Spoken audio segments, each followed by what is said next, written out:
Vivekananda Suraye Satchit Sukhaswarupaya Swamine Tapaharine.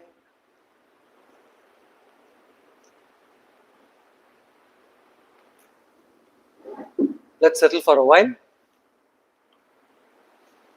All of you sit straight.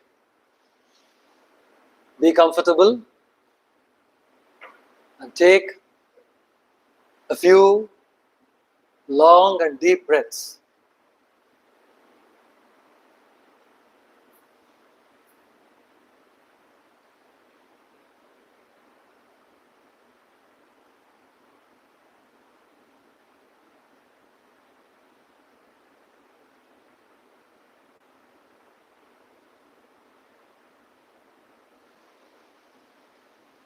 Picture the mind as a calm lake stretched endlessly before you.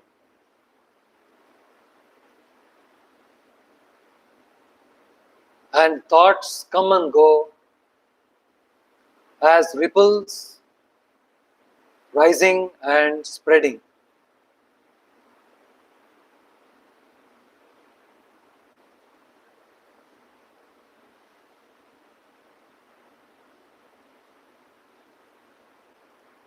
Stay still and allow the ripples to drift.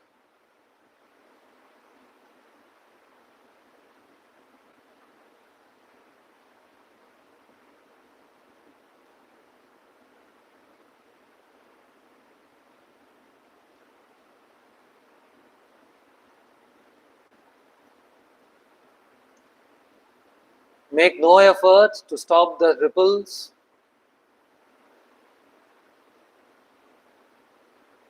Do not control the thoughts, just watch them.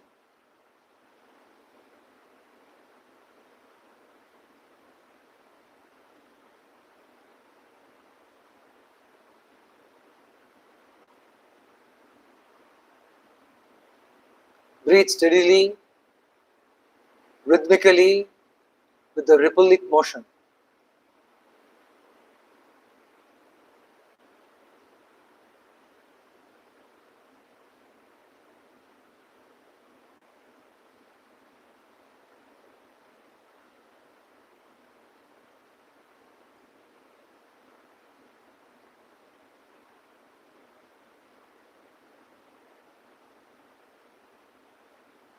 Hold fast to the idea that thou art the witness.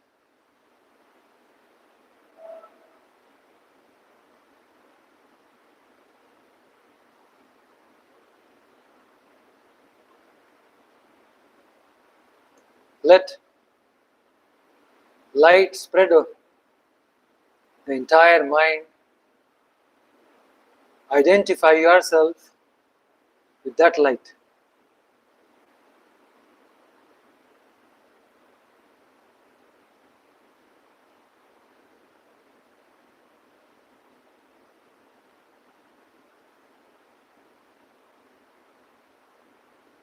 Om Shanti Shanti Shanti.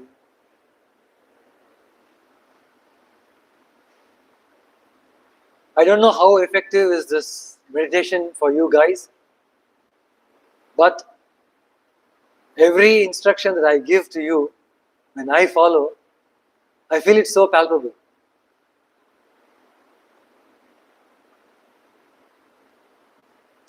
But it's a matter of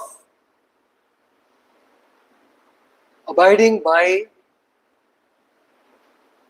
the suggestion and assertions you give to your mind. That abidance comes from a very fundamental faculty of mind that is coming in the next 6 visuals. I would like all of you to see the visuals and try to understand the content. So you see,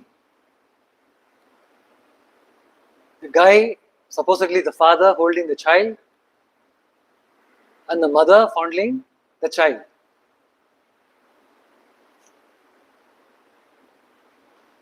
Correct? Anything else?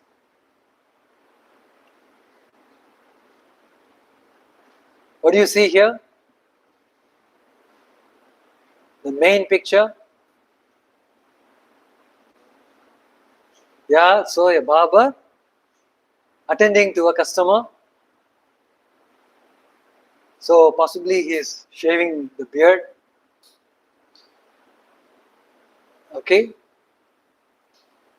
Nothing much.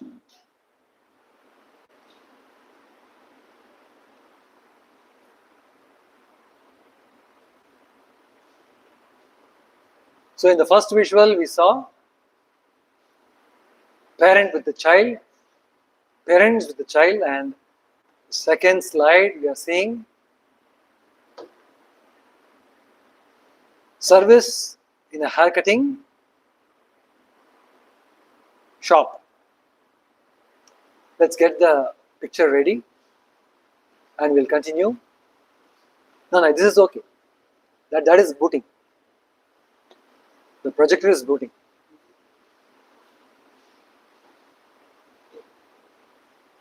Acha, while the projector comes up, currently IIT is going through a speed limit restrictions in the road.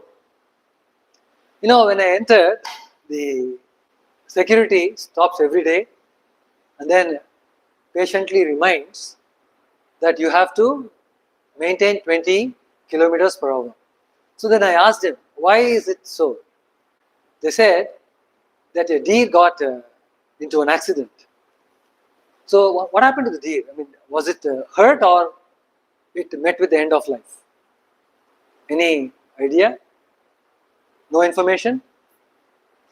So this reminded me of one incident that happened centuries ago. There was one Chola king. Chola is a dynasty. So in that dynasty, the king had a prince, a son, and the son was driving a chariot. He used to do a chariot exercise in the evenings and morning. And then one day what happened, there was a cow, it was hitting what is called as the alarm bell. There used to be an alarm bell, anybody can ring the bell. So listening to the bell, people will come and see whether any assistance is needed or not. So this cow was ringing the bell and people came and saw there was this cow which is ringing the bell, and then the people didn't understand. So they went and informed the king. The king saw this and then intrigued by the situation, it felt like talking to the cow what happened. The cow showed a very pathetic countenance and then it was pointing to one direction. So meaning that it was leading the king to some spot.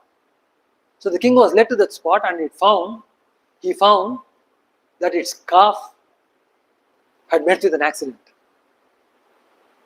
And then when he saw the accident, then he didn't know what to do. And he asked, what happened? How did it meet with the accident? So the cow led the king once again and then pointed to the prince. And then the king made an inquiry and found that the prince was the cause for running over the calf with the chariot. And you know what the king did? The king made the prince lie on the road and he drove the chariot over his son and killed his own son. He brought justice to a suffering animal even. And that's the history of Tamil Nadu.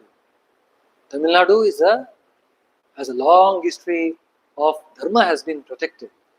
There are many such incidents among the people of the regal origin. Never people in power used their supremacy or their power against the lesser masses. They always ruled with dharma. So when I saw this 20-kilometer restriction, I got reminded of that incident. So the second visual is the barber. And what about the third one? What about the third one? Yeah, so there must be a vehicle. The driver of the vehicle is guided by the route given by the GPS. Excellent. What about the third, fourth one? Investment. Yeah. So somebody is telling another, put your money in that. So the other guy comes and drops his coin into that. Oh, so actually you have a flight in the middle. Okay, it's too grayish. It's too grayish to be seen. Otherwise, it's an aircraft, and then there is what you call as the ladder. People are climbing the ladder. Okay, so what do you feel? People climbing into the aircraft via the ladder. They are boarding the flight. And what do you see here? So the guy is drinking water. So what's common in all these visuals?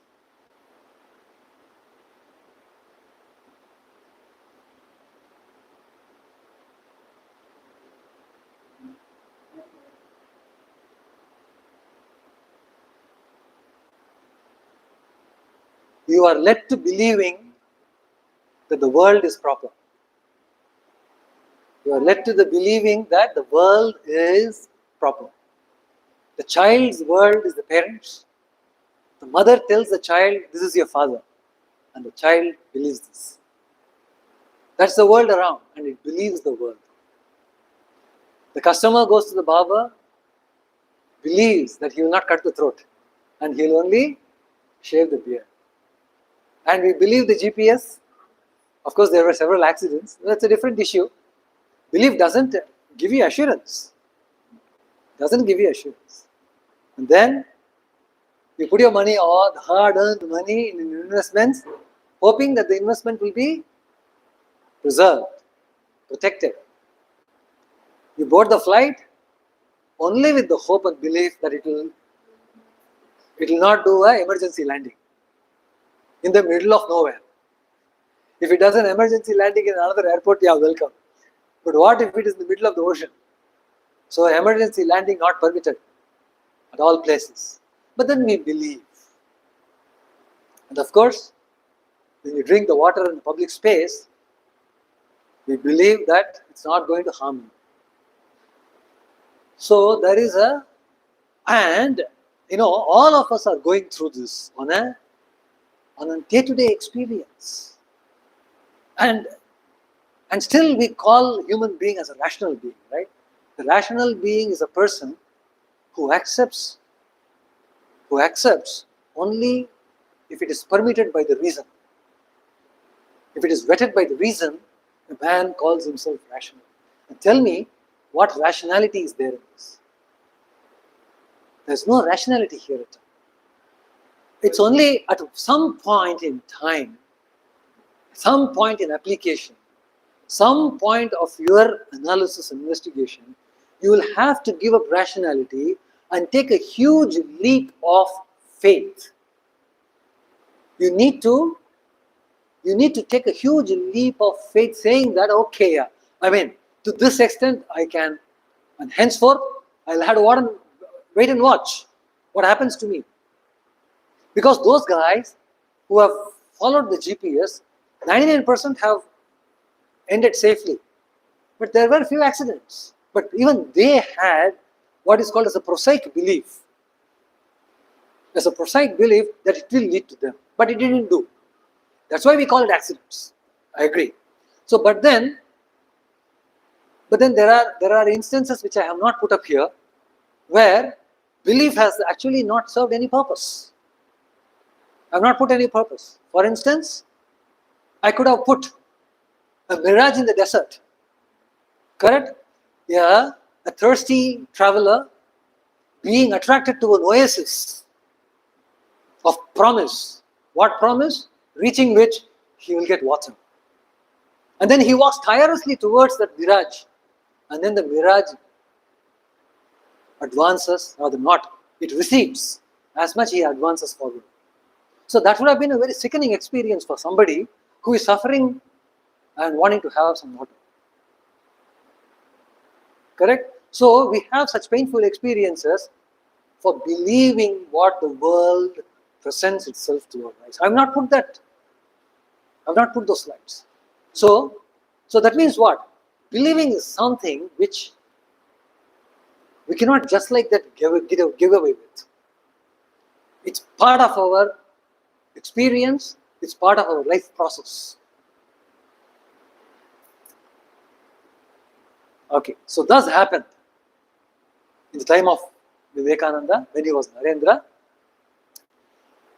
In a conversation with Girish Ghosh. Girish Ghosh was an actor, you know. Between Narendra and Girish Ghosh, there used to be a lot of verbal battle. The reason being, Girish Ghosh is a wonderful communicator, is an impressionist. Anybody who speaks to Girish Ghosh will be impressed.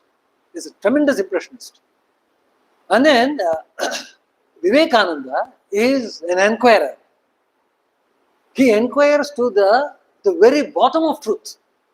He's a man who is not given to mere make-believe arguments.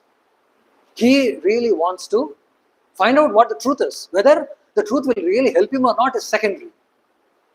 Accept it only when things are approved by truth. Analysis. So he was of the opinion that, well, God with form is farcical. Is farcical, and that was one reason why he was attracted to Brahma Samaj. The Navavidhan, promoted by Keshav Chandra Sen, was something which was attracting the then Bengali youths. Okay, so this conversation between Girish Ghosh and Narendra became interesting, and then Narendra vehemently said, I mean, God with form is farce.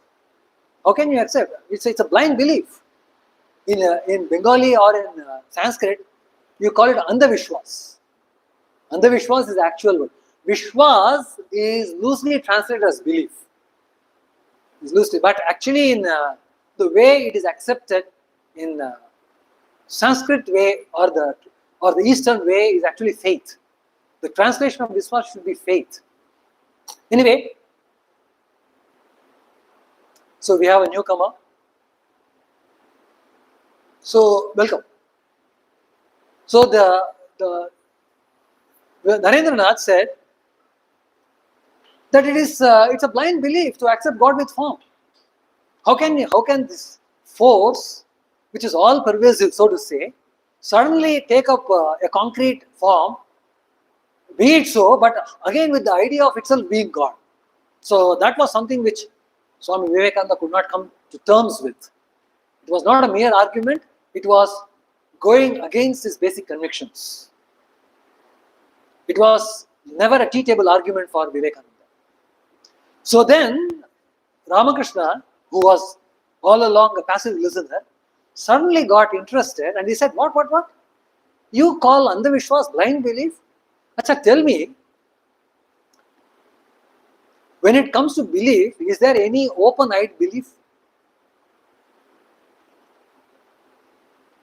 Belief is always blind. So why do you want to emphasize the blindness with, rather belief with blindness? Say, either you believe or say you know. So there's no sense in calling it blind beliefs. So that's a very interesting point, that belief is something is contrary to knowledge. Either you say believe or you say you know. So that means where there is belief, there is no knowledge. And where there is knowledge, there is no necessity for a belief. So when the parent, mother, introduces the father to the child for the first time, the child, it's not the knowledge of the child, but however, it is indeed the knowledge of the child to choose the mother, you know. It has been seen that the interaction between the mother and the child is truly umbilical. It's truly umbilical. And the child has an innate knowledge, though it may not be able to give a proper expression to that, it gives a physical expression, but with regards to every other relationship, it's totally a matter of an introduction So it's a mother which introduces the child to the various relationships, besides which the child has no other way to know. So that kind of a belief. So that means the child doesn't know the father, so it has to believe the mother which points to the father. That's good. I mean, that's how we begin our journey. So at this point, we actually can come to a sort of an agreement that belief is where knowledge is not there, and knowledge is there where belief is no more required. Let's look at, you're welcome, friend. Please come forward here, or there itself. Happy to see new faces. Okay, what actually gets into this belief? Huh? You said that there is a dichotomy between belief and knowledge. Knowledge, correct. But then don't you think that knowledge It's not see, dichotomy actually means one as two. The seed is dichotomous if it has got a plant substance and a root substance. Correct? So both coexist. So you can't say dichotomy. If there is a coexistence, then you can say dichotomy. So is it knowledge versus belief or knowledge and belief? It's a knowledge belief. That's it. Don't put as or no conjunction in them. Knowledge is one realm of experience. Belief is another realm of experience. But isn't it possible that the knowledge also reinforces your belief? That is because of the constitutional integrity, not because of the nature of belief or nature of knowledge. A believing man need not converge towards knowledge. A man who knows may not require to further his beliefs. May not require, may not choose to. Please. Very good question. He talks about intuition. We will have to wait for another half an hour. If you can hold on to that question for that much time. So, no, actually what gets into this belief? Belief, interestingly, follows propositional logic. Have you studied propositional logic? Correct? So, say sun rises in the east, suppose you say, and that is a basic proposition. Correct? And symbolic logic says let alpha be a fact, beta be a fact, and then you use operators to work with alphas and betas, and then come up with a theory, and then translate the symbols back to the intuition from the facts that you have a priori assumed. So this is the overall ambit of propositional logic. So the belief is propositional in content. Proposition is something which is never questioned, Suppose you say this is my proposition, you cannot question a proposition. You can question all the derivations from the proposition, but you cannot question the proposition itself, because we begin with agreeing on the proposition. So that's the reason why I say I have a thesis proposal. Can somebody, it's your proposal, right? You have to defend your proposal, of course. So you cannot be, the proposition itself, it cannot be a matter of contention. Okay, so all beliefs are propositional in content. So that it doesn't, by the fact that you settle with a belief, means to say that you are not actively reflecting upon it. That you don't really want to study the constitution of it, the composition of it, and its genesis even. And as it is put up there, we have a naive acceptance. You take a proposition and then you don't go against it. You take a proposition only to go for it, because it's a matter of life. It's not just mathematics. In mathematics, you can tear away the paper and throw it away, but in life, you cannot rewind your time. You cannot do undo. So in life, propositions are taken in a positive sense. You take a road, the Google map, and you take a road. That's a proposition. You tell yourself, yeah, I am going to follow the map. So that's always a positive approach. So there is a naive acceptance going into what is called as the content of the belief. And of course, the belief is a topic which has been widely researched. You can even check the internet resources, and they take up various stages of belief. Even. For example, it's not something connected with Vivekananda thought, but nevertheless, see, there is something called as a dispositional belief, and there is something called as an occurrence belief. A dispositional belief, these are all terminologies. All right, so, because there are various stages. Suppose I say that the deer go along the roads of IIT. They walk along the roads of IIT. Okay, if you say that, it's a generic statement.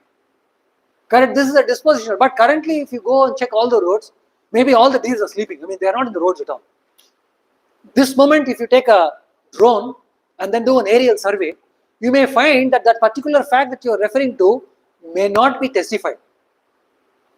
Correct? So that is a dispositional belief. And occurrential belief is exactly that is happening at that time. The deer are walking along the roads. So you take a drone and see you spot one deer, then that particular statement is actually true.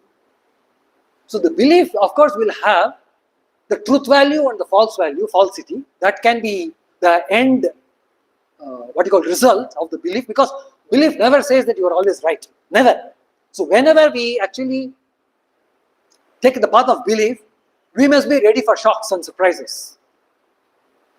Correct? So this is the basic overall prevailing conditions in belief. Because we are talking about bridging, right? So that's the reason why we need to know where we are starting from. So we find in all these pictures, the belief was with respect to the world around. So the world around has got these forces which are acting upon the human mind. And these are external to us. Because it is impinging in our consciousness, our mind, our interactions, our day-to-day experiences. You may say that we are enriching ourselves, we are learning, we are exploring, we are investigating, all those things we may say. But all those triggers are coming from your external world. So these forces are acting upon you, and then we are given the option of whether we want to believe that or not. Okay, so that's the dilemma, not a dichotomy, but it's a dilemma. Whether you want to take it or not.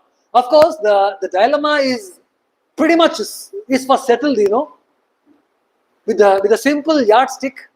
Whether what do I gain from the decision I take? That's a selfish gene which makes us, which influences all our choices. The selfish gene will always make us take a exercise our option only to work in our favor. So not believing in oneself and believing in all the forces external, Vivekananda says it's more agnostic and atheistic than the one who believes in oneself and in none else. So he says that the world is something which is to be seen like a newborn child. It's always throwing us in front of us intriguing questions. The moment you settle with an answer, that means it is no more intriguing. You look at the green leaves and say, yeah, it's the basic quality of a plant. Then you stop investigating. Then you question into why greenness, and then you understand, and because it is a fundamental requirement in the nature that these substances will have to appear greenish. Then you get another level of truth. So we don't settle with what the world presents itself to our mind. So the force that is acting upon all around us, be it of a collective nature or be it individualistic. The reason I am saying individualistic is unless we have the opinion about our own self, we cannot appreciate the world view at all. One must have an individual view in order to even entertain a world view.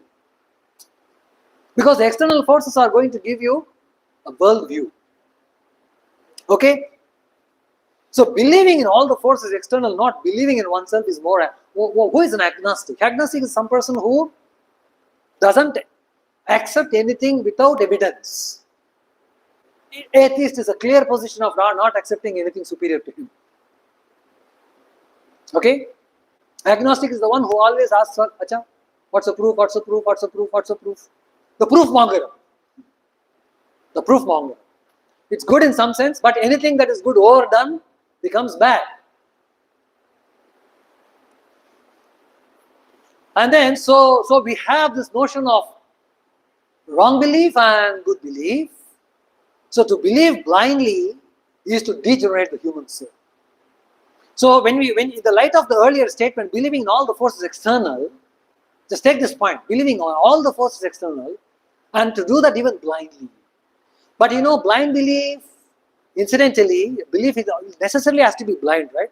So why specifically Swamiji, in spite of being educated by Ramakrishna, continues to use the phrase blind belief? This is the work, these are statements that he made after the passing of Ramakrishna. Okay, so still he holds on to the opinion of blind belief. He didn't give up.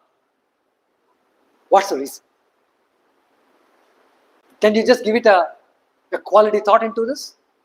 Believing in all the forces external, there he doesn't use blindly. He didn't say blindly believing all the forces external. He never said that. This is exactly the words which I picked from the complete works. Okay. And then if you say to believe blindly is to degenerate the humans. So how do you contrast these two?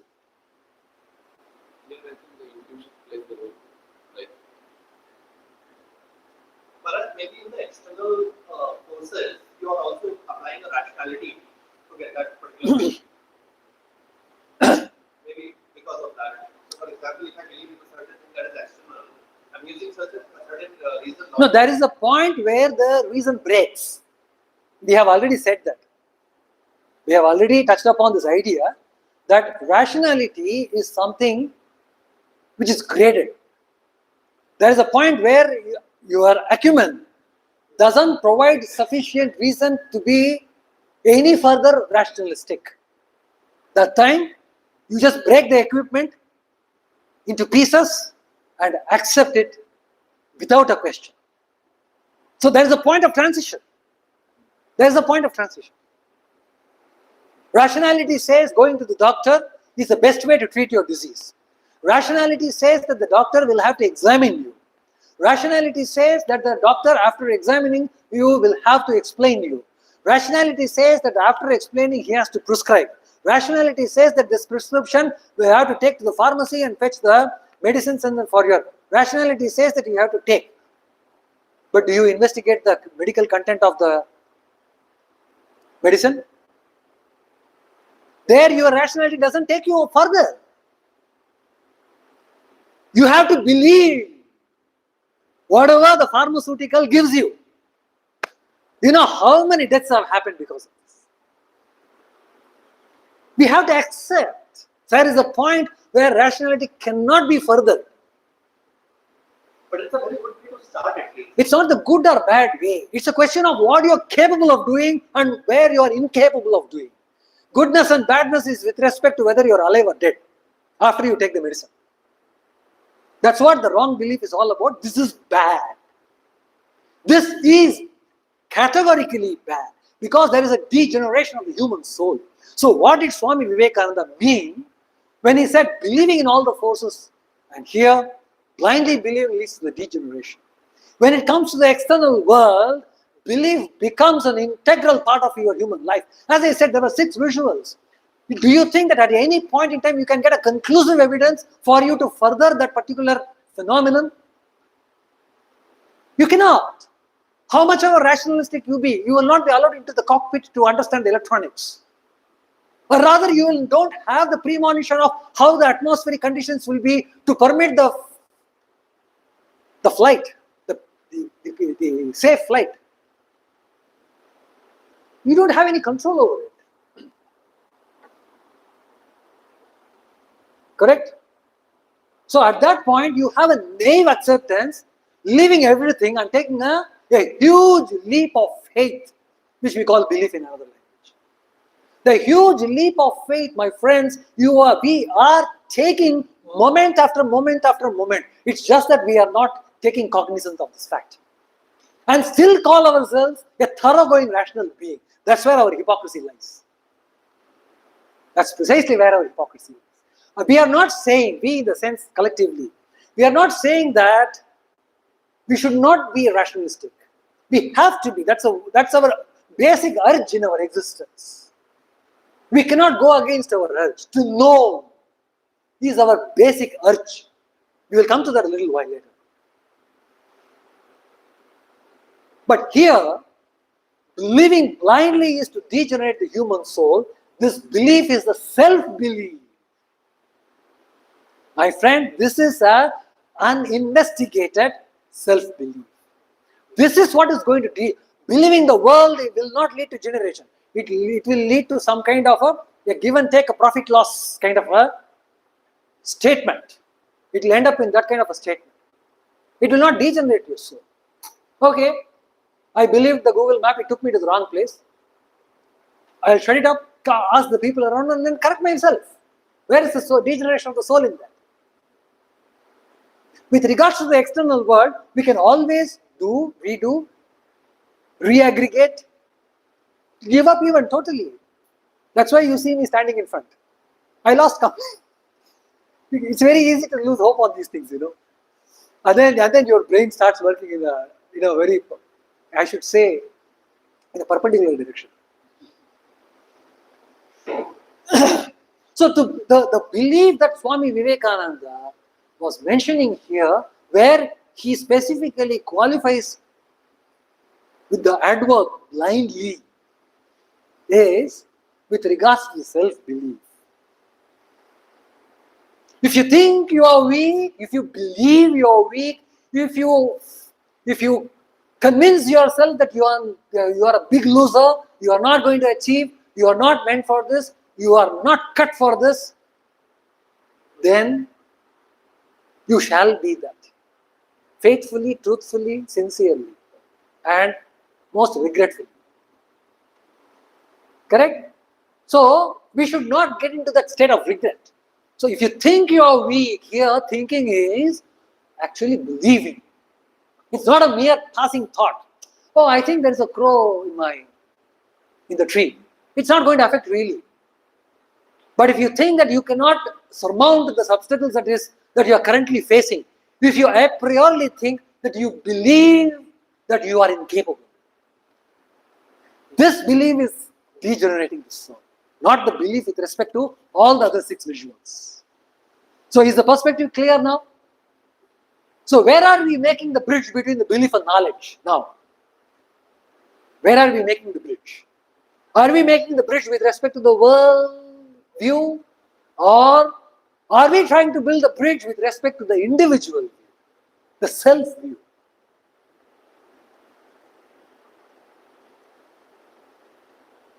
So obviously the latter, because with respect to the external world, what makes us limit what limits our rationality? It's the amount of information we have. It's just the amount of information. Correct? More information, you are able to decipher better. You know what is the modern computing world doing these days?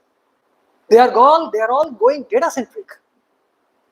So each of these pieces of insignificant data put through the microscope of artificial intelligence is able to show a microcosmic, magnificent world of interactions, and then people are making business out of it.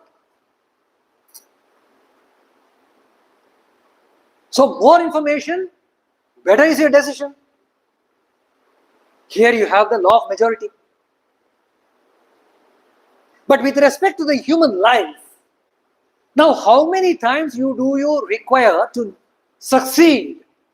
How many times? Please watch this question. How many times you need to succeed? How many different ways you need to succeed to get yourself convinced of your nature which is by its very definition a success. By its very definition, your nature is a success. Your nature is never a failure. Your fundamental nature is always a success. Meaning to say, wherever you invest your energy, you get your results back. That's precisely what success is. So your fundamental nature is that of success. But how many successes you actually need? Take it as a special case study. For you to be totally convinced that you will be successful in all your ventures. There's no guarantee. The skeptic keeps on doubting. Correct? Why is it that a skeptic is never able to come to a peaceful coexistence, coherence with the body of knowledge that he has accumulated for himself? He has a certain beliefs. He has certain experiences, but still he questions them unfoundedly. Such a person is not going to make use of that huge body of knowledge that he has created out of success. So it's not always that the data is used as a piece of information. You see, how many times people fail in mathematics? I ask a simple question. Why is it that you don't get the joy of solving a problem, solving a particular mathematical riddle? People take a bit of distaste to this particular branch of learning, be it physics or chemistry, whatever it is. Why is it that when you redo a particular exercise, you don't get the joy? Why is it that we don't get the joy? First of all, are you supposed to take pride in this at all? Are you supposed to take pride in solving a mathematical problem? Proven?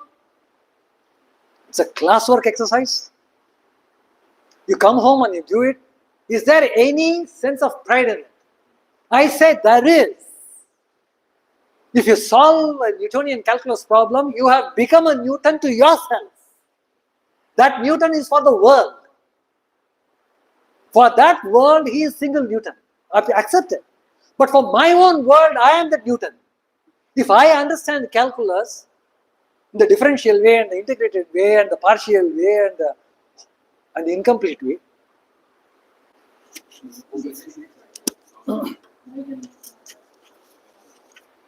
okay, so in whichever way you take, I have become a Newton to myself. That's the pride we need to acquire when we are in the knowledge business, so to say. Every piece of knowledge that you get for yourself, friends, you should be really proud. You should be proud because that is part of your constitution, it's part of your being now. It was just the other day outside. This piece of knowledge was outside. There is a very good iPhone. Now what's the latest model? What's the latest model of iPhone? Pardon me? Yeah, 1.16. Okay, so 1.16 iPhone Pro. What do you call it, Pro? Yeah, it's there in the shop. You go and see that. Do you feel really proud about it? You don't feel proud about it, right? Because it's the shops. The shop should feel proud about that, keeping in the shelf. And he also won't be proud. He'll be proud if he can sell it. If you buy one and keep one and then flirt with it and flaunt with it, then you feel really proud. How has it enhanced your value? How has it actually enhanced your value? But the mere possession of it has given you pride. Because it is a material acquisition. Why don't we feel the same proud in knowledge acquisition? Is it that you have invented 1.16 Pro? Prior to your buying, millions of users have bought abroad. Maybe the one which you got is second hand. We don't even know. The models that are available in India is big question mark. Be it so, as long as it works, it's okay for us. Okay, we have so much pride in material acquisition. Why is it that we are unable to discover our pride if you can solve a simple dy by dx problem? It's a huge reconstruction that you have gone through. You have become a Newton for yourself. You have become an Einstein for yourself if you have understood general theory of relativity. You have become a Vivekananda for yourself if you have understood that the Atman is the single source of knowledge. The knowledge comes from the Atman, not from the nature. That's courtesy Vivekananda. And then if I get the true sense of it within me, I became a Vivekananda for myself. So that's the personal self-view we need to create for ourselves. Man, each one of you are very important in your lives. Believe that and hold on to that. So there, that belief will have to be along the lines of Shraddha, assertion, not actively, naively accepting. There must be an assertion in that. Okay, so if you think you are weak, you become weak. If you think you are a Newton, you are a Newton, but then you need some evidence, right? Solve the calculus problem. Simple. Try to understand the gravitational equations. Yeah, you have become a second Newton. Try to solve every problem that your calculus book has. You are a full-fledged Newton. Fully grown Newton. There's nothing wrong in it. There's absolutely nothing wrong. This is how we reconstruct ourselves from nowhere. And there is immense pride in it. Every time I solve a geometric problem or a graph theory problem, I get so much joy that I have become an Euler for myself, an Erdos for myself.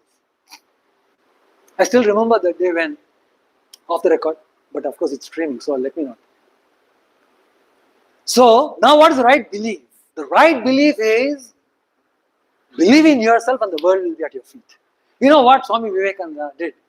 He was in Varanasi at that time, and he had a tough time when he was on the foot for more than 3.5 years, and he underwent the kind of mental turmoil, agony in the heart. Physical was, much better.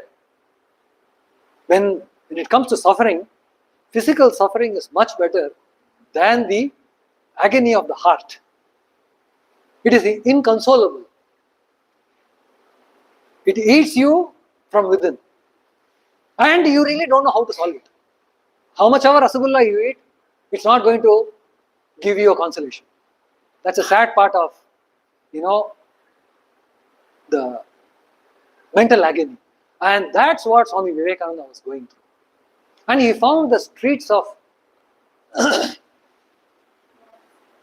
Varanasi being populated with, poor, and the children unkempt, and then people talking scholarly on one end, being very scholarly, far removed from what is called as the social requirement, being proud of themselves for being intellectuals, and head very high but feet not on the ground.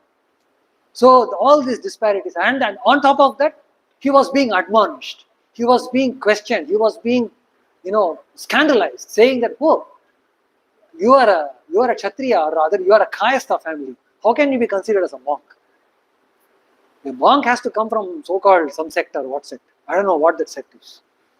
I don't know whether that sect ever existed, for that matter. So each man is a sect for himself. Literally, a sect is nothing but a bunch of beliefs. Can your belief be exactly the same as his belief? I draw a circle and ask your mind, if I have an instrument to peer in your mind, to see how the circle has been perceived by each one of you, I don't think you will have the same perception of the circle. The circle which is observed by you, understood by you, and conveniently working with that, need not be the same way with other men works with the circle. So, being so, how can we agree upon a community corpus of beliefs? That's not possible at all. So each man in principle is a sect for himself.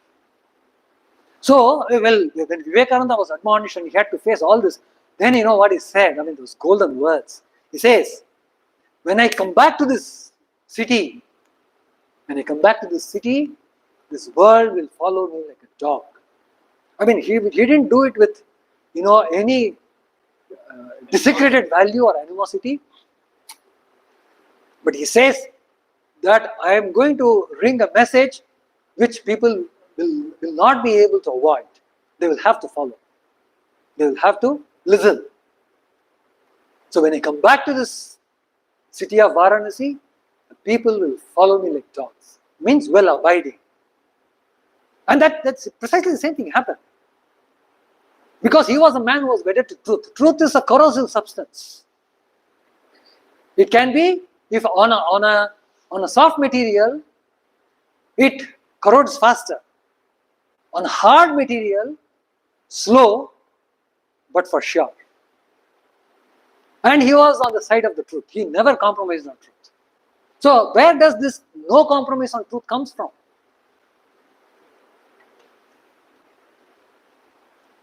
Believing in yourself. If you think you are strong, you become strong. Yet another assertion. Because I want to have 2 against 1. At least let us have majority in ideas. Huh? Okay, so now that part of the belief is okay. Let's come to the technical side of knowledge. Okay, so the technical side of knowledge, the epistemology talks about it. So the Indian Eastern epistemology brings in 6 different means of knowledge. Direct perception or direct perception. It's called pratyaksha. Pratyaksha, aksha means eyes, prati means in front. In front of the eyes means you naturally will see if you're not blind. Okay, so pratyaksha is direct perception. Then comes the inference, anumana. And then comes an interesting concept. It's called arthapatti, which is called conjuncture. You don't know whether it's true, or let's take it and say Postulation. postulations, hypothesis, postulations, conjunctures. Okay, so that is called arthapatti. And then we have verbal testimony. Verbal testimony is, say, a guy, you are going along a road, and the guy says, hey, don't go forward, it's dead end. Who are you to tell? I will see it for myself. And then he goes 20 kilometers and finds dead end. He could have saved petrol, he could have saved time, he could have saved the pain. But then the guy, he didn't listen to him. So the shabda. But however, we have to be careful whom to listen to, whom not to listen to. So here we don't say, it doesn't tell the right source or the wrong source. It simply shows the source. Okay? Pratyaksha also. Pratyaksha is not something which you can believe. For instance, as I told you, when you observe a mirage in a desert, you see with your eyes only, right? But you are mistaken to believing that there is something welcoming there. Only to find yourself stranded in the middle of nowhere. So, Pratyaksha also doesn't say that it's right or wrong. Anumana also doesn't say it's right or wrong. All of these things is not about right or wrong, but it talks about the sources. Verbal testimony is listening, and also scriptures, the book says. Okay, the book says that de Broglie's matter ways, that everything is a matter. That this is a matter, this matter is a way, if you say, we are not able to believe, but if you put an equation and say, you see, there is this particular alpha sitting here, because of this alpha, this hard thing is a wave. Yeah, we take it. We take it, no, not a problem at all. They are all called operational agreements. As long as we can work with it, it's okay with us. So, Shabda actually means books, as well as what you listen from a person who has experienced, prior experience. And then comes the 5th one, Upamana. Upamana means equivalence. Acha, you have this thing happening, right? So you can extend the same phenomenon, adding some alpha and subtracting some beta into another framework. This can also be comparison, right? Upamana is comparison. Yeah, you compare, but comparison for what? Comparison for extending your knowledge. So you add alpha, you subtract beta, and then you come up with a new knowledge. Telling the same thing is not a knowledge. For instance, you will find something very interesting here. I'll come to that. But then finally, Anupalabdhi. Anupalabdhi is a very, very, it is actually a philosophical dead end. In terms of cognition, Still now, no philosophy is able to come up with a comprehensive definition of knowledge formation within ourselves because of one singular exception, which is anupalabdhi. All the theories are breaking. You form any theory of knowledge formation, knowledge creation, okay? All of them will fail when it comes to anupalabdhi. Because 1, 2, 3, 4, 5, the 5 above are all positive knowledge. Okay? If a knowledge is positive because it is formed. You actually form. There is a prior to that, there is an ignorance of the fact, and post the dawn of knowledge, there is a cognizance of the fact. So you have a clear 2 stages, 0, 1. Now interestingly, how will you explain absence? That is, you are looking for one Vinod. Is there any Vinod here? No Vinod, okay. So you are looking for a Vinod in this room. You come here and you say, I know, Vinod is not there. I know, so that means something must have been created, but Vinod is not there is what is created within your mind. So what is the content of this knowledge? There is no content here. Suppose you are looking for a mobile, for your mobile which is lost in you. You come here, you spot the mobile picture flashes in your brain, there is a match that is happening, and you say, yes, I found it. That's a positive knowledge. But when it comes to negative, so the knowledge formations are very easily explained this way. But what is the content of the knowledge that makes you come to acquire the knowledge of absence? You know how serious the Indian philosophers are? The Nayayikas, they take this last one seriously and gave it a positive interpretation. And Vedanta gives it negative interpretation. Anyway, that's part of the so-called their system of knowledge.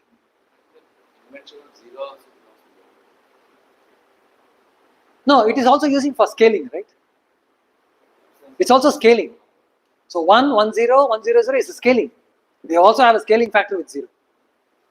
Maharaj, and as far as Shabda Pramana is concerned, isn't that more good amount of belief is based on Shabda Pramana? If we are not going by rational this thing. Yeah. Obviously, the child listens to the mother and then accepts all the secondary relationships. Shabda, absolutely. Now comes my dear friend's question. What is your good name? Missed the thing by 2 letters. We know them beneath. Yeah.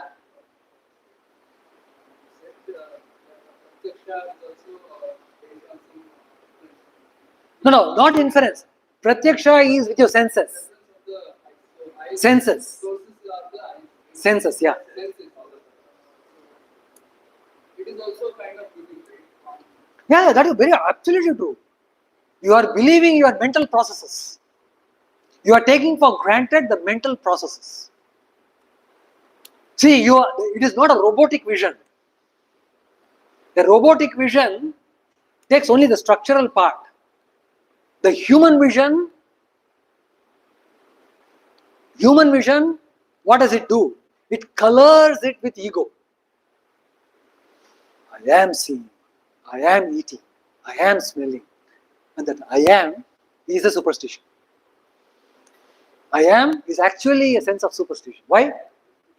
Why is the sense of I a superstition? Why is sense of I a superstition? Because you have accepted it without investigating it. If you accept anything without investigation, it's a superstition. Correct? I is a huge superstition. Therefore, every experience is a matter of belief. Good point. So now we will be converging towards what Vineet was asking half an hour ago. Possibly. So the Swami Vivekananda categorizes knowledge, the sources of knowledge, from the from the perception point of view, into three levels. So he says instinct is one source of knowledge. Okay, so the instinct is in the realm of senses. The duck, no sooner it comes out of the egg, walks into the water without training, without getting into, enrolling into any swimming pool training. It gets into the water. So that's because the knowledge that is required for swimming is instinctive in its nature. Therefore, it's generic, genetically coded, and to most extent predetermined. To most extent. And coming back to the point number 2, it works in the stimulus response mode.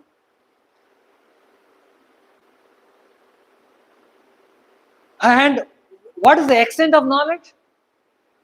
You will know something, whether it is hot or cold, pain or pleasure, light or dark. Then anything else, any opposites that you can think of? While I take a sip of water. Light and dark. Yeah, that I said. Day and night. Light and dark. Sweet, sour. Sweet, sour.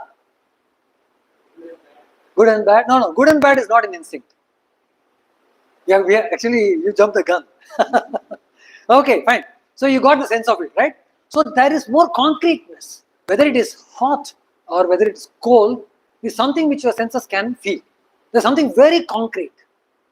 That means the experience you cannot refuse. A hot substance cannot be felt like cold. If it is felt like cold, consult a doctor. Maybe you are paralytic. So any deviation from this, you will have to consult a doctor. So instinct knowledge is something which is very, very fundamental to our constitution. Known, but why I am trying to say this, you cannot reverse it. There is no reversal possible. Make it a very, it's a very, very important point. And you cannot reverse it. But can you train it? Is the training of the instinct possible? So your good name, please, I forget. Akshay. So Akshay says training of the instinct is possible. So can you tell me how your instinct can be trained? Stimulus response. Absolutely. The response can be trained, can be programmed, but the sense of the stimuli is instinct. The stimuli framework is provided by the senses, and the response framework is given again by the constitution, your nervous physical constitution. That's what is going to respond. But then this can be programmed. That the response alone can be programmed. So when we say that if you are experiencing heat, if you are experiencing something as hot, then senses are experiencing the heat. Okay, that's a stimulus. Stimulus is maybe you are going closer to a ball of fire, and then you are feeling the fire. Is feeling the fire a response? Is feeling the fire a response? I mean, is feeling the heat. Sorry, not feeling the fire. Yeah, feeling the fire as heat, as hot. Is it the response? The response, the body response.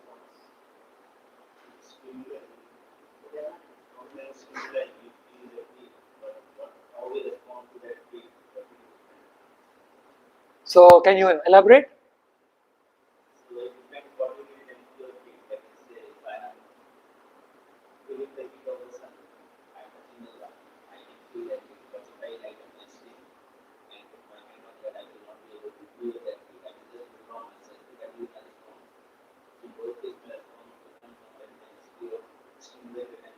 Correct. So in both these cases, exposing yourself under a hot sun and touching a burning matchstick. Matchstick may be insignificant compared to the sun, but the response is different, but the experiment itself is different. When you change the experiment, naturally the stimulus is different. Perfect. So you have a different response. Given that, but my question is still further. That is, when you are feeling hot, can you change this feeling to convince yourself that you are feeling cold? Can you convince yourself that you are feeling cold? No, you can't. This is what instinct cannot do. You cannot convince yourself that you are feeling cold. See, that is the limitation of the instinct. So you understand? So this is what I wanted to say, that it is predetermined. But when it comes to stimulus response, given the fact that you are in this hall and then you are getting a continuous stimulus of listening to somebody's talk, whether you like it or not, maybe for maintaining the decorum, you are just putting up with this and sitting. An extreme example. Okay, you are sitting here, and that's a response that you are creating for the stimulus that you have subjected yourself to. You are in the hall, but against all your possibly agreement, somebody told that, hey, you have to be here. We need to show quorum. So guys are here, I see 200 people in front of me. At least let me tell, even though I don't have. Okay, so I see 200 people in front of me, and most of the guys are called for this meeting. Okay, minus the organizer. And he has to do it because he has been told to. So now in that situation, the guys are all just holding on to the seat, hoping when it will end. Okay, that's the response they are giving. Okay, the stimulus here is the force that they are subjected to. That's the stimulus. And the response is a bit different. Somebody can get really aggravated and then leave the hall. Somebody can put up with it and then stay in the hall. Correct? So when you put up with the pain and you don't give much of a care to the pleasure, so that's when your responses seems to be shifted from one end of the experiential level to the other end of the experience. But the very sense that this is actually causing pain cannot be negated. That the guy who is standing in front of me is howling cannot be negated. You may put up with it. You may actually put up with it. The guy who is singing so nicely in the front, but I should not emote myself. Because there are some people who don't want to show their emotional being to the people around. Okay, they want to show that they are very serious. There are some people, self being the good example, once upon a time. So you never get emoted in public. So this guy goes to the concert, and then the concert guy is actually emoting everyone with his masterpiece. And then this guy says, no.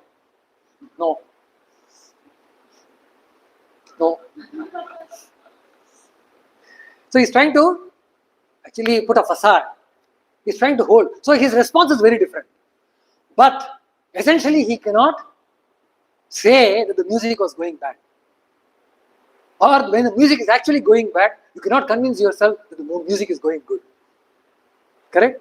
So what I'm trying to say is, believe your instinct. Accept your instinct. Don't go against your instinct. If you try to go against your instinct, you know what actually you are doing? You are alienating yourself. Accept pain as pain, pleasure as pleasure. Cry when you are suffering. And laugh while you are happy. I mean, of course, you are getting into the mental world. But that's also very, very true with the physical world. Correct? Never, ever go against your instincts. That is, a pain should be recognized as a pain, heat should be recognized as heat. But after recognition, how you respond, that is in your hand. That's in your hand. Okay? So that's when the Pavlov's experiment, which Akshay told, comes into play. Ringing the bell. So ringing the bell, experience of the bell was one stimulus response. Second one was feeding, was another stimulus response. What happened was both were bridged. So one is triggering the other. So you have a connected responses leading to some other distant response for which the stimulus is totally unconnected. Where is ringing the bell and where is watering of the mouth?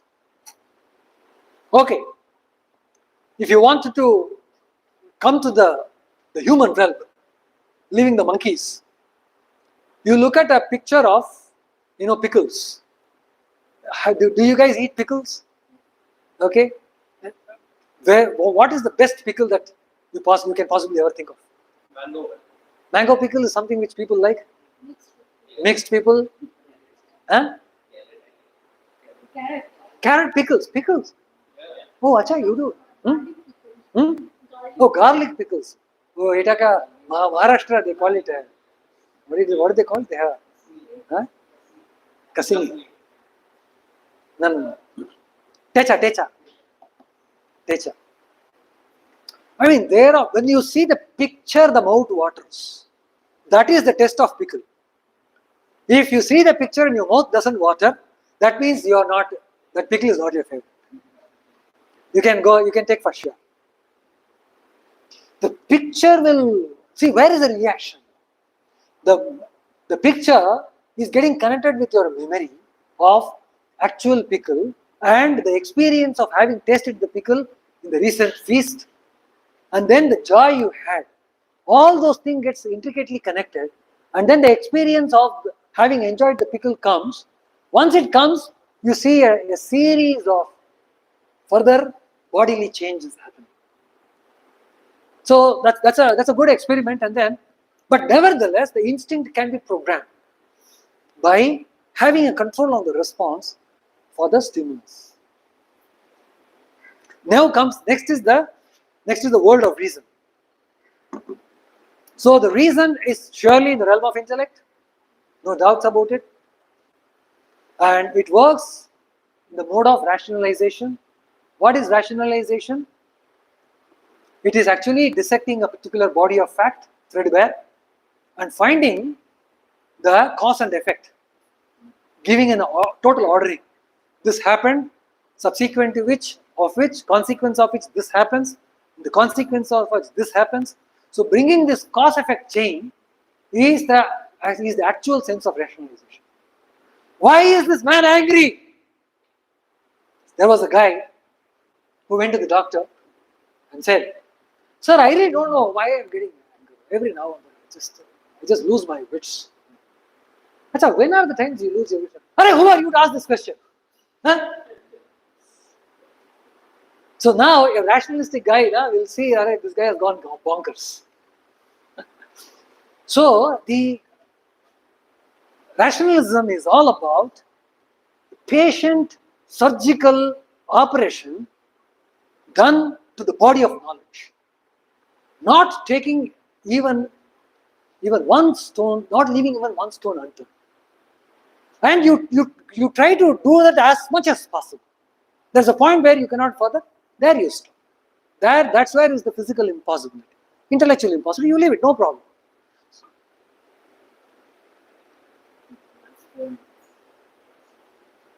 I've not even come to his point. So the reason can be trained. You can have a training, discriminative and bilateral. What does bilateral mean? Hot is never hot, always. Now hot is not hot. So a particular event happens, you can see the good side of it, you can see the bad side of it. So it's bilateral. You can take from it, you can see both ways. In fact, multilateral. It knows now somebody said right, wrong, good, bad, vice, virtue. All these belongs to the realm of intellect. Reason, realm of reason. So you said to yourself, actually good, bad.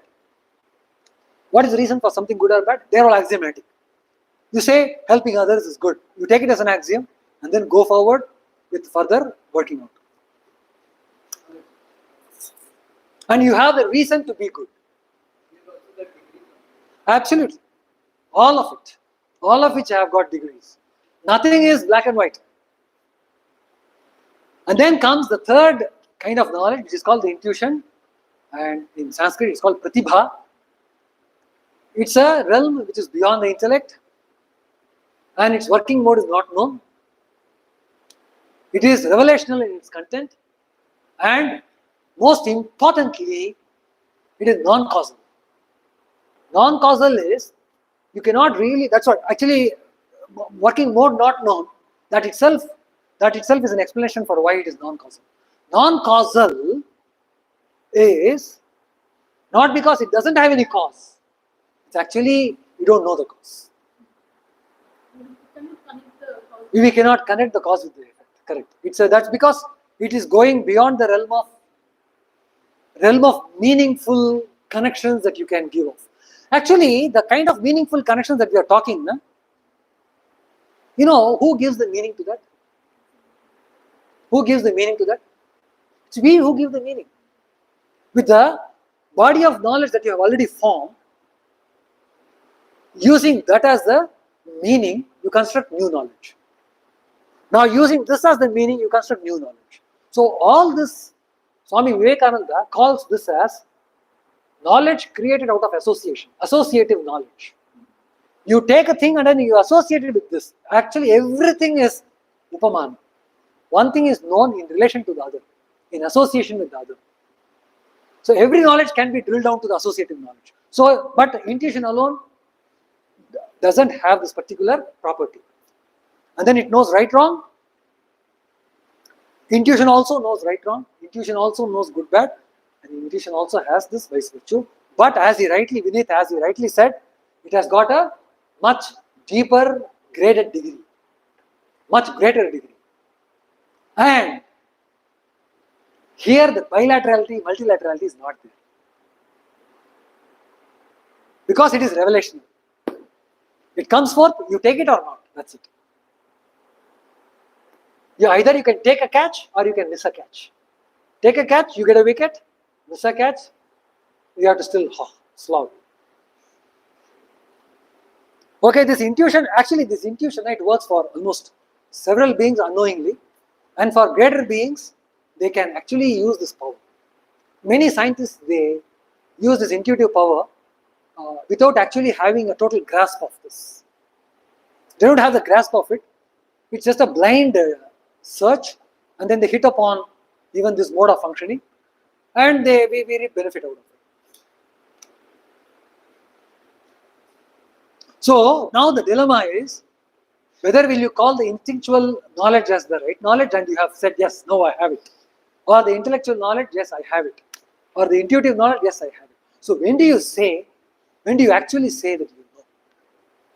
Any thought into this? When you want to say that, yes, I know. So that means it's going to be unquestionable. I'm going to that. I'm pointing to that. So belief is something which is totally contrary to knowledge. And then now we are almost to the fag end as dictated by the coordinator. When your belief is justified in its truth, that is when you can say that you have a knowledge. So knowledge will be justified through belief. Pardon me? I'm confident that this fact is true to every situation. Inner conviction. So you need to be convinced that this mobile is in front of you. You need to be convinced, or you know. So finality of knowledge is not in conviction.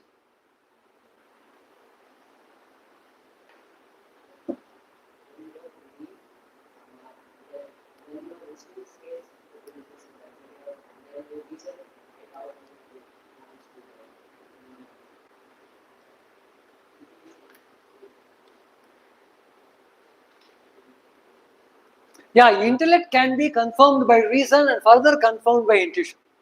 That confirmation across the three kinds of knowledge, if you have it, yes, you will not be able to oppose it.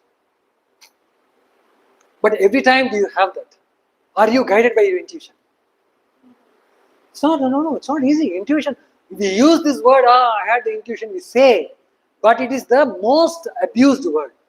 Intuition is a revelation. It's not a it's not a non-thinking state. It's not a merely non-thinking state. Actually, intuition is a non-thinking state, true, but not merely, because we often get into a non-thinking state for want of information, for want of some useful thought. We get into a non-thinking state, but that doesn't mean that we will be intuitively awake. Correct? We find writers, they get a roadblock. No idea is coming, no thought is coming, there is no enthusiasm, there is no new ideas, there is experimenters, researchers. We can write the sorry tale, and then we require another planet to host all the books. So many books we can write. Correct? There's no end to those sad stories.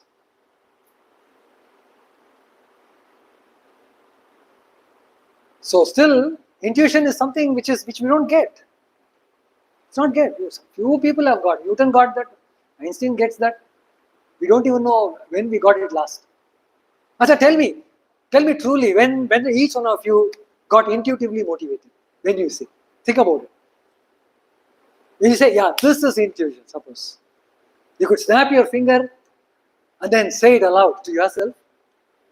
Huh? No, not that it comes. When did you have it last? Because some event happens, is writing all the rules that I suppose about that context.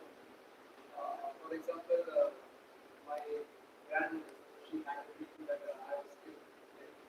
So I was literally, and she called me, I can tell you. So that triggered me to shift that to my own behavior. So I got that. Whose intuition? Yours or grandmother's? Grandmother's, But why do you say intuition? It is instinct. It is actually instinct. Maharaj, isn't that Her instinct is programmed with an extended organism. There is an programming with an extended organism. Telepathy is that's a new word. more psychic? But Maharaj, isn't that your instinct and intuition? No, I'm not denying it. You are calling that as an intuition, but that requires some investigation. Yeah, Maharaj, isn't the instinct and institution would be the same thing? intuition. Yeah. Won't they be same thing, instinct and intuition? Instinct you cannot change, no? And you have causality, stimulus response. That is, You have a stimulus, cause effect. Cause effect is there in instinct. then how do you define intuition then? Intuition, there is no cause effect. Non-causal, revelational. You have a revelation. See, a revelation is something which you don't know a while before, and then you get to know now, but you really don't know how you got it. You just absolutely have no idea how you got it. But isn't that let's say if I'm sitting here and if I'm able to conceive or not conceive, if I'm able to predict a certain thing. See, for example, last week I was thinking that I'll get a message. I was not sure whether should I check my mail or not, but that instinct it came, and when I checked the message was Yeah, that is true. That's true. That's part of it. That's part of it. Actually, your intellect can be programmed to work like an instinct. Intellect also can be programmed to work in consonance with instinct. That actually brings us to the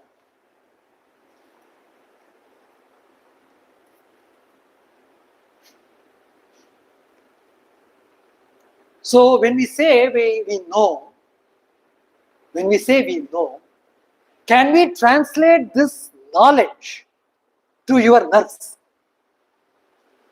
Can you translate this knowledge, transform this knowledge, migrate the knowledge from the subtler realms of intuition and intellect? From that subtler realm, can you transfer it to your nerves, Maharaj, isn't that bones, flesh? isn't that No questions. Think. These are all highly founded truths. You have to pay attention, because this is one particular statement of Swami Vivekananda which changed my entire opinion of what knowledge is. Why are we getting educated? So to be more knowledgeable, right? My knowledge is the only commodity of transaction in our pursuit to get educated. Knowledge, full stop. We want to know. We want to know how to behave. We want to know how to control our circumstances around. We want to know what we should do and what should be done, what should not be done. Knowledge is the central theme of our existence. Acquiring knowledge is the central theme of our existence. And the process through which we get that is education. And then he says, your knowledge, can you transport this knowledge from a mere idea to your nerves?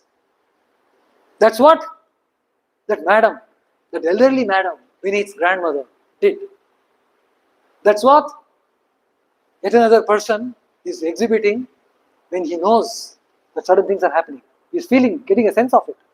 That is, the idea is transferred to senses. I'll give you an example. Vivekananda, at the time Narendranath, observed Sri Ramakrishna from close quarters. And he was not the one to take a sham for a real. So, and he was very doubtful and skeptical as a young youth Bengali. And then he didn't even spare his master. The master never had any ulterior motive to be whatever he was with Vivekananda. But nevertheless, Narendranath was merciless. So what he did was, he knew that his master was keeping himself away in contact with money. Nothing of money matters to him. Okay? To that extent that he won't even touch. So the touch used to actually give him writhing pain. There used to be a withdrawal of his limbs when he touches money. And Vivekananda wanted to test the hilt of it. So what you know what he did, right? Anybody who doesn't know this experiment? Lift your hand. Great. So what he did was, Sri Ramakrishna used to lie on a mattress, sit, lie, talk on a mattress. The mattress was pretty thick. So he took a coin. That time, whatever was the denomination, I don't know. He took a coin, put it under the mattress secretively, and then waited. Ramakrishna entered, sat on the mattress, and then he convulsed. He convulsed from the, and then he jumped. And then he said, why is it that I'm not able to sit on this mattress? So the idea, there is a total obsession, I should say. I will use the very crass terminology.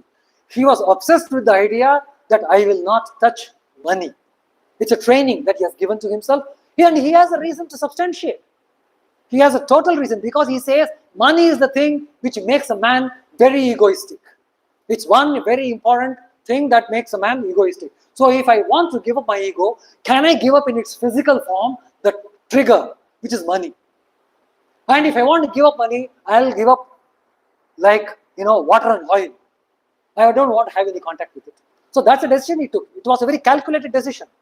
So that was decided by his intellect. Very well reasoned out. It has a philosophical basis. There is an intuitive appeal for this, coming to this decision. And supported by his conviction. Thenceforth, he never touched money. Okay, that was his making up. But then what is the finality of this knowledge? The finality of the knowledge was, even a remote contact with the money, his body was not able to bear. Even his body. So there was a nervous association of the idea that I shall not be in contact with money. And this is not a miracle. Swami Vivekananda reminds us, when you read the lives of these great men, please don't make them as an exception. Please don't, let us not come to a quick conclusion, a passive conclusion saying that, those people are, are evolved, are expanded intellect, they can do, not us. Never, there is no exception. If one man can achieve, can demonstrate so-called what a miracle is, everyone can do it. There is no one who is, it's only to the extent of your devotion, your application, your identification.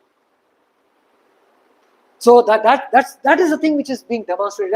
And Vivekananda broadcasts to the whole world this particular fantastic mystical phenomenon, magical phenomenon which happened with Sri Ramakrishna. He says that it is not an exclusive property of any evolved man. It's a matter of something which you gain by hard work. the nervous association which this grandmother experienced. You see, the nervous association of the idea. But there was only a remote contact with there was not a direct contact with the coin. There was an indirect contact. Still he was not able to. So why knowledge? To bring about desired effect, to avoid consequences. Are we saying the obvious, that knowledge gives power? Is it an obvious statement? But then, Mundaka Upanishad asks this question, what is it by knowing which everything else is known? It's a fantastic question, correct? Making important that we have to be in pursuit of knowledge and not something else. What is that something else? But why is this question coming in first place? That why is this question that what is it by knowing which everything else is known? See, this is questioning the question.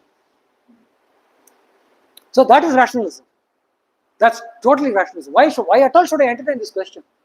What have I got to do with this question? Because the goal of mankind is knowledge. Swami Vivekananda gives us the very reason for why man is helplessly in pursuit of knowledge.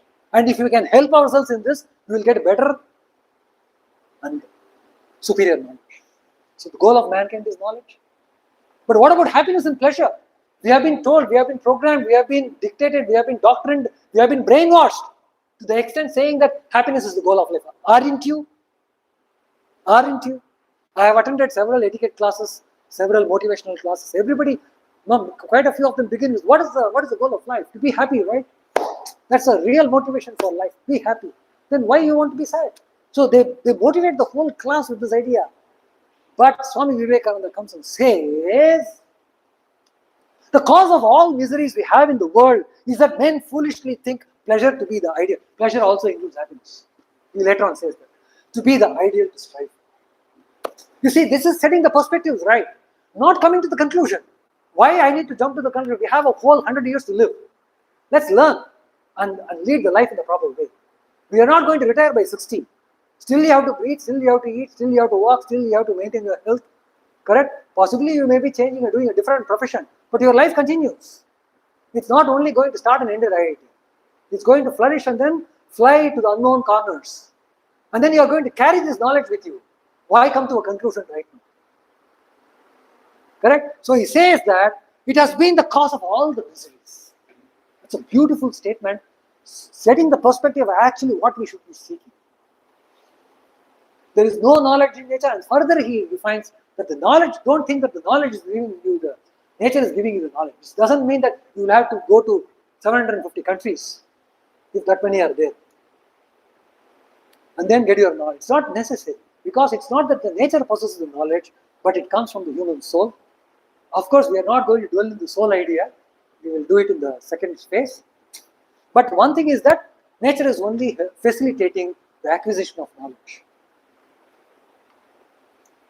So, this is the last slide. Finally, man is not traveling from error to belief. With belief, he can commit errors. Correct? And with knowledge, is testified by its truth. Correct? So, it is not that we are going from belief to knowledge in the sense of error to truth, but from truth to truth, that is from lower truth to higher. It's a beautiful statement. Satyena pantha vitato devayana. This is actually a very, very liberal translation of the Brihadaranyaka Upanishad statement, which Yajnavalkya says. Satyena pantha vitato devayana. Satyasya satyamiti. Satyam tasmat, it goes on. Okay, so that's the journey from belief to knowledge. It's not from error to truth. So it doesn't mean that you should stop believing. With respect to the world, you have a component. With respect to yourself, be thoroughgoing. With yourself, be thoroughgoing. But in the world, be liberal. Hari Om.